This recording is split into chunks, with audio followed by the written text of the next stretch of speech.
દાહોદ જિલ્લા સહિત સમગ્ર ગુજરાતમાં રાજ્યમાં શાળા પ્રવેશોત્સવ અને કન્યા કેળવણી મહોત્સવની ઉલ્લાસભેર ઉજવણી કરવામાં આવી રહી છે। ત્યારે દાહોદ જિલ્લાના સંજેલી તાલુકામાં આવેલ કન્યા શાળા ખાતે નાયબ તાલુકા વિકાસ અધિકારીના અધ્યક્ષસ્થાને કન્યા શાળામાં દીપ પ્રાગટ્ય કરી બાળકોને કુમકુમ તિલક કરી અને ઝુલા ચોકલેટ સહિત કીટ આપી પ્રવેશ કરાવવામાં આવ્યો હતો। સાથે સાથે ઇંગ્લિશ મીડિયમના બાળકોને પણ નાયબ તાલુકા અધિકારીના અધ્યક્ષસ્થાને પ્રવેશ આપવામાં આવ્યો હતો। આ કાર્યક્રમને અનુલક્ષીને નાયબ તાલુકા વિકાસ અધિકારી વિદ્યાર્થીઓને ભણતરનું મહત્વ વિશે માહિતગાર કર્યા હતા। બાળકોને અભ્યાસમાં ધ્યાન આપવા સહિતની માહિતી આપવામાં આવી હતી। બાળકોને અભ્યાસમાં ધ્યાન આપવા અને સમાજનું નામ રોશન કરવા વિનંતી કરાઈ હતી। આ પ્રસંગે ઉપસ્થિત મહેમાનોમાં અજીત બાપુ, વિજય પ્રકાશ, એડવોકેટ મોહમ્મદ બડિયારા, શાળાના આચાર્ય સુભાષભાઈ, શાળાનો સ્ટાફ, વાલીઓ, આગેવાનો મોટી સંખ્યામાં ઉપસ્થિત રહ્યા હતા।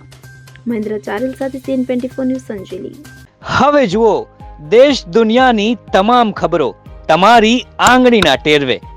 ઉઠાવો મોબાઈલ અને Google Play Store પરથી ડાઉનલોડ કરો અમારી CN24 ન્યૂઝ મોબાઈલ એપ।